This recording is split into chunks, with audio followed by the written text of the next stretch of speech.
Hello everybody, it's vanburman here, and welcome back to my Arsenal career mode for Football Manager 2017. And as you will no doubt tell by the title, we're going to be playing Chelsea at Stamford Bridge. So, quite an important game, to say the least, and one that we really should be filming, especially how tight the top of the table is at the moment as well. That's quite of importance. Now, one of the biggest headaches that I was given in the build-up to this match is how well Giroud has been playing and how badly Sanchez has been playing. So they were the two of the things that are on my mind in between filming the episodes. And, Alexis has been on a little bit of a downward spiral, really, since the start of the season. He got upset with me because he didn't think that I strengthened the defence anywhere near enough. And now he's still unhappy about the situation. And it's, I feel, adversely affecting his performance. So he's not been on too much form as of late. I think Santi Cazorla has been, you've only got to look at the average ratings to work it out. But yeah, Santi Cazorla's not been playing particularly well either. And I've not been massively impressed by the Ox. So yeah, I mean, there's some good standout performances, and then there's some not quite so good. So Paslak has played well when he's come in.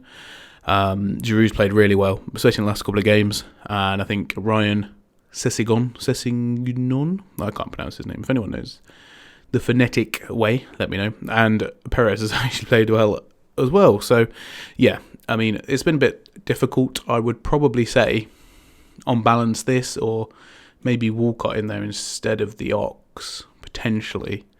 I would say that's probably my best team at the moment.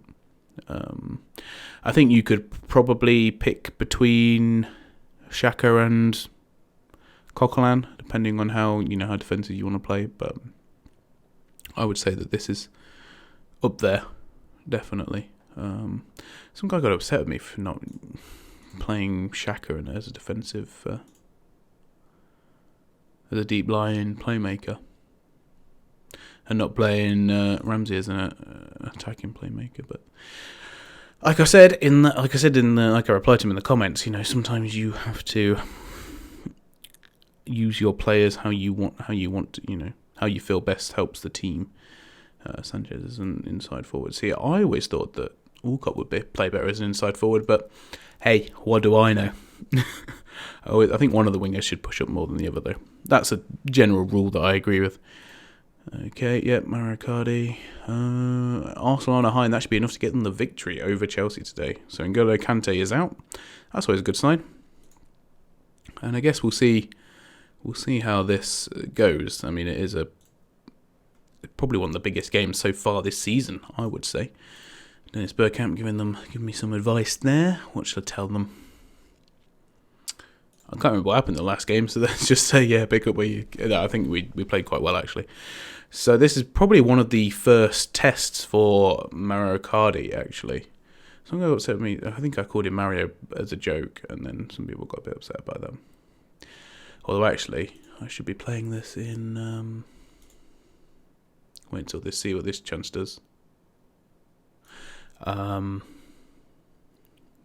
usually I play my matches in 2D, and then obviously when I show you guys the replay, that's when you guys always see the 3D, but I don't usually watch the 3D. I'm more a sort of classic 2D kind of guy, and it looks like we're not doing terribly well thus far, so perhaps it might be an idea to pull back and defend up a little bit. Also, our match speed is horrendous compared to the Bournemouth game I'm doing, which I'm live streaming, which isn't going very well, to say the least. We're 19th currently, and we've got two very hard matches coming up. We should have really had more points. We should have really got more points from the games we've just played. But anyway, that's a different matter. I have signed some of the same players for both teams, though, so I'm not sure whether that says that I've been progressive with Bournemouth, or whether, I've done the same thing with Arsenal and signed too many youngsters. But the good thing about Arsenal is they've already got the core squad there that's quite good, and anything I can add in and around that is better. And as you can see, I'm looking at my starting 11, there's only the one guy that I brought in, and that's Cardi. So interesting. interception, but that was really, really wayward. I don't think we've played too well thus far, I must say. We've not had any chances to speak of. But there is plenty of time left. We just need to, there we go, just need to get that break. Ooh. Sanchez is surprisingly good in the air for his height. I think it's because he gets a good leap on it. It's a bit of a jumping jack. Whatever those Mexican bean things are. I know he's not Mexican, but yeah, whatever. I'm not sure whether Icardi's better suited for this game, with crosses and stuff, but I'd like to think we could more sort of play our way into the box and then get the wingers coming in off. But you see, so this is the issue I have, and something I've been talking about on my live stream as well, that I hate the fact when you got just one guy up front and he's totally isolated from the rest of the team. And you just saw that with Icardi there.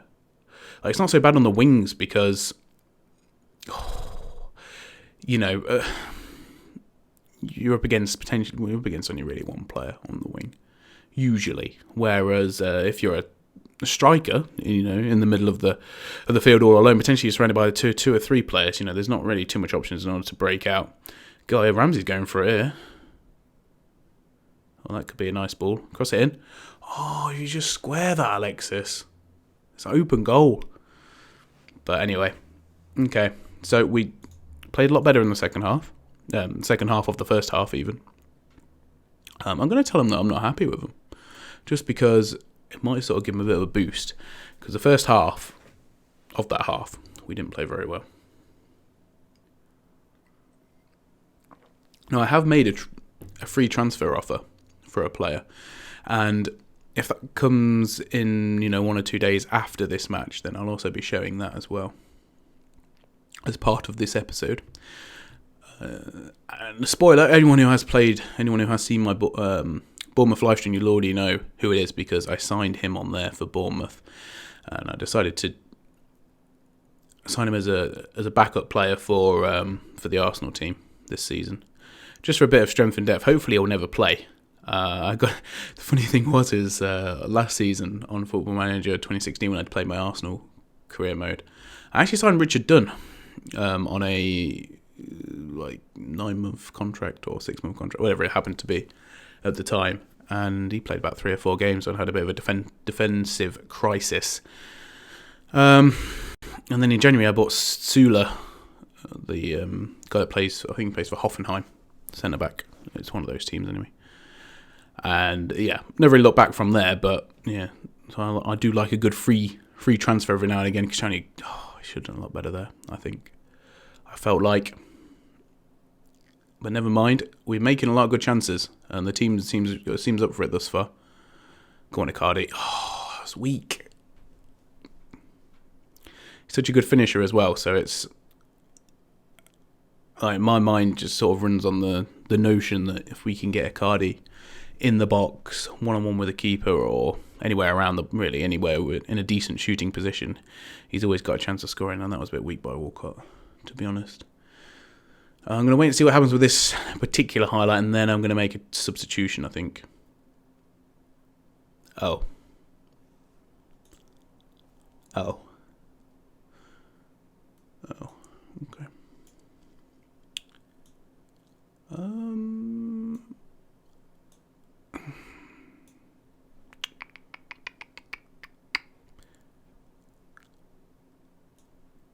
Well, that happened. Okay. Well, I'm going to bring on the 3 players that are in form. So Giroud, Perez, and Paslak have all played really well when they've played recently. So give them all a chance. I don't know why Giroud has taken the free kick. I'm sure that Perez is above him on the free kick. And again, I'm sure Perez is above him on the free kick taking list. This is going to be a really harsh loss. I mean, other than that chance just then and the beginning of the first half, other than that, Chelsea have not been in the game. And now all of a sudden they're 1-0 up by a very, very freakish goal. I don't necessarily... I suppose it was Czech's fault. I mean, he should have really dealt with it. He was only just off his line, and he's let it go in. So, not sure on that one. Pass it straight at Courtois. Probably going to have to go offensive now because Chelsea are not going to let us counter-attack him in the last 10 minutes of the game, I shouldn't have thought. Marcos Alonso? Remember when he played for Bolton? I think it was Bolton. And no one really thought anything of him, and now all of a sudden he's worth like £30 million. Never had him down as a £30 million player. But then again, never had Xhaka down as a £35 million player either, so how weird, or how times change. Oh no, Pedro's through. That's a good tackle. Not long left now, guys. I need to find a goal from somewhere. I need to try and salvage this now. I'm trying to think if there's any tactical changes I can make that are going to make any sort of realistic difference. I can't put anyone else up front because I've taken Theo off. And Icardi, I suppose I could have Alexis. Or just whack the ball down to Paslak and maybe gets a good crossing and someone gets on the end of it.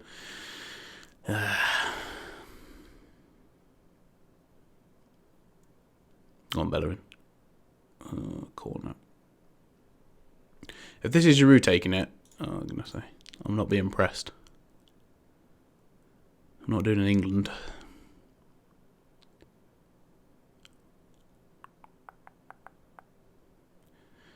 Okay, that was a little bit weak. Perez. Or Lucas, that's your name. Oh, you're going to get sent off for that, aren't you? I didn't even get a yellow for that. Right, okay. As you wish. As you wish.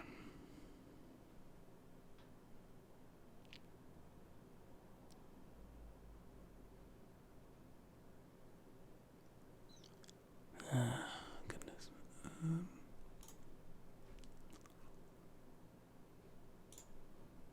Yeah, take more risks.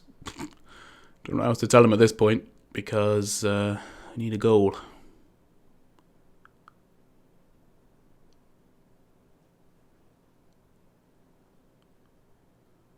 And we got left 1 minute. This is the last chance now. And obviously Giroud takes a shot from 35 yards out because that's likely to get... I know he's in form, but not really likely to score, is he? Let's be honest. Comrade, what are you going back to check for? We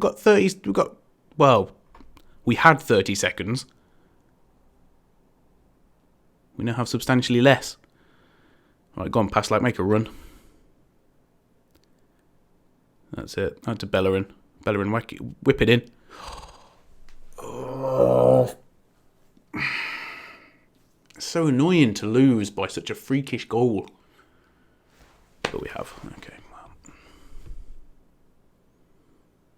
Really disappointed in that because I thought like that definitely felt like it was for the taking at many different points. Yeah,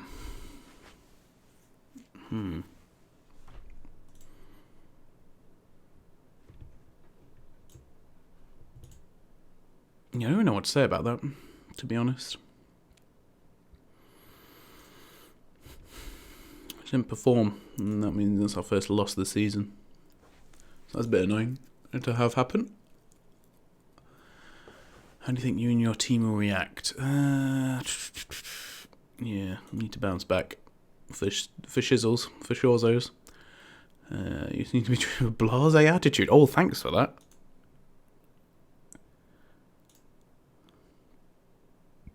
Was it unfortunate to come up against Ivanovic in that sort of form? Why? Because he hit a failed cross in the box and it happened to go in. No. It was all against such. It must have hurt my pride. Yes, it did. But I'm not going to let that on to you.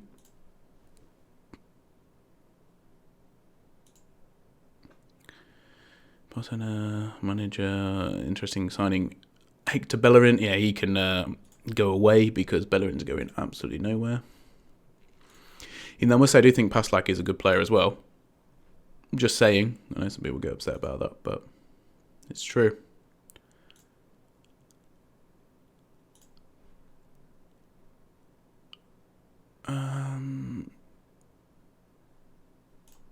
Okay, well.